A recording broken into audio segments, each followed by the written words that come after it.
Selamat siang Bapak, Ibu, dan teman-teman sekalian.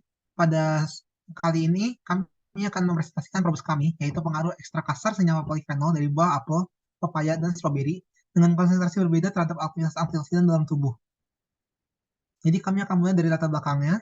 Belakangan ini kondisi polusi udara di Jakarta sangat memburuk, dengan konsentrasi PM 2,5 di Jakarta 9,4 kali nilai 9,4 kali lebih banyak dibandingkan panduan kualitas udara tahun WHO.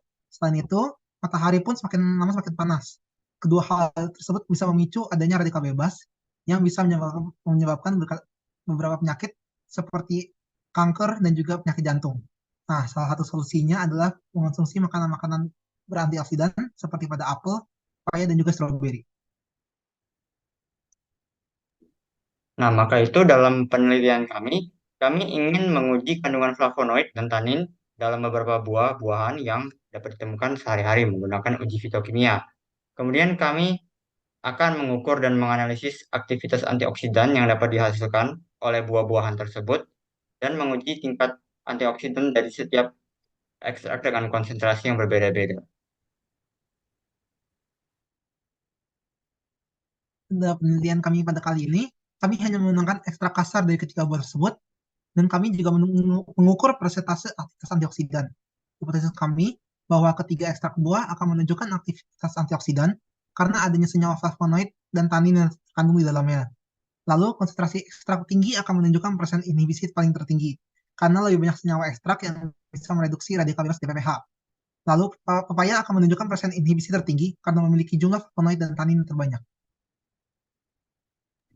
Variabel bebas dalam penelitian kami adalah ketiga buah-buahan tersebut, yaitu buah apel, pepaya, dan stroberi.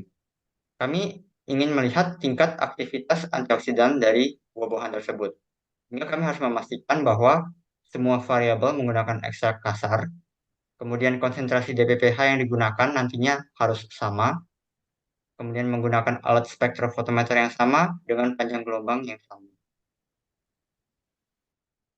Tahapan penelitian dimulai dari pembuatan ekstrak, lalu kami melakukan uji fitokimia pada flavonoid dan tanin, lalu kami menentukan kadar DPPH yang nantinya akan digunakan pada uji spektrofotometri.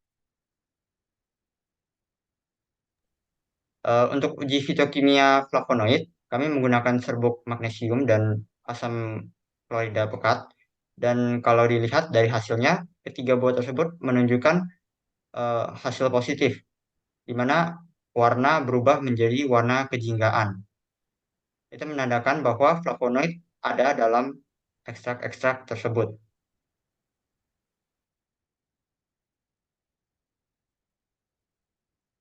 Lalu untuk uji fitokimia tanin menggunakan larutan FeCl3, kami mendapatkan hasil bahwa ketiganya menunjukkan hasil berwarna coklat yang menunjukkan bahwa adanya tanin.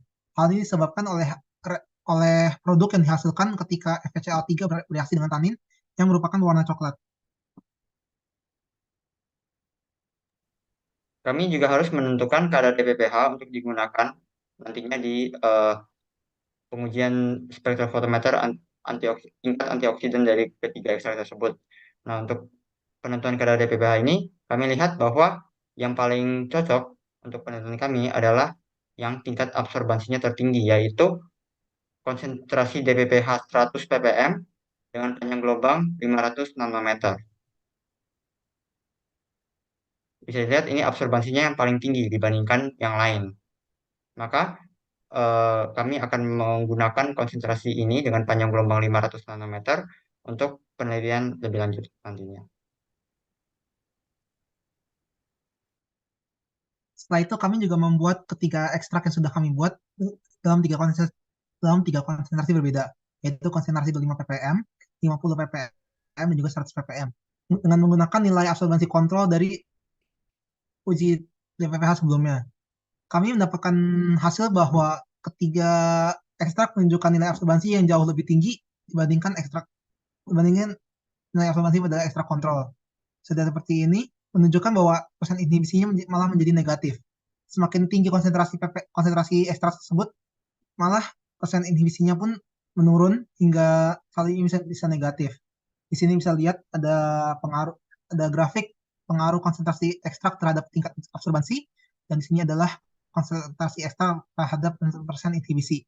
Bisa dilihat bahwa semakin tinggi konsentrasi tersebut, maka persen inhibisinya akan semakin menurun.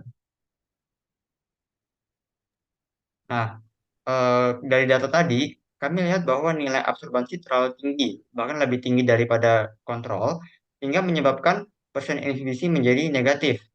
Nah, ini merupakan suatu error atau kesalahan dalam penelitian kami, dan faktor-faktor yang mungkin menyebabkan kesalahan tersebut adalah penanganan DPPH yang kurang baik, yang menyebabkan DPPH rusak, atau mungkin ada kesalahan teknis dalam prosedur kami. Untuk kesimpulan kami bisa menyimpulkan bahwa buah apel, pepaya, dan juga stroberi mengandung senyawa polifenol, terutama flavonoid dan tannin, sehingga berpotensi menjadi sumber antioksidan yang baik. Lalu kami juga bisa mendapatkan hasil bahwa peningkatan konsentrasi ekstrak membuat observasi lebih tinggi dan aktivitas antioksidan lebih rendah. Namun kami juga menyadari bahwa hal ini merupakan kesalahan yang disebabkan oleh DPPH dan juga kesalahan teknis pada prosedur. Maka saran kami untuk penelitian lebih lanjut, pertama, buah harus dipotong dengan tipis supaya mengantisipasi ekstrak yang terbuang, karena kalau lebih tipis, lebih kemungkinan untuk mencegah buah lembab dan basah. Kemudian persiapan larutan DPPH harus dilakukan dengan detail. Kami menyarankan bahwa ini dihitung dulu sebelum melakukan penentuan kadar DPPH. Kemudian larutan DPPH dan ekstrak sebaiknya digunakan secepatnya supaya tidak rusak kalau disimpan terlalu lama. Dan secara keseluruhan penelitian ini kami sarankan untuk dikaji ulang dengan menerapkan saran-saran sebelumnya agar hasilnya menjadi lebih valid lagi. Sekian dari kami, terima kasih.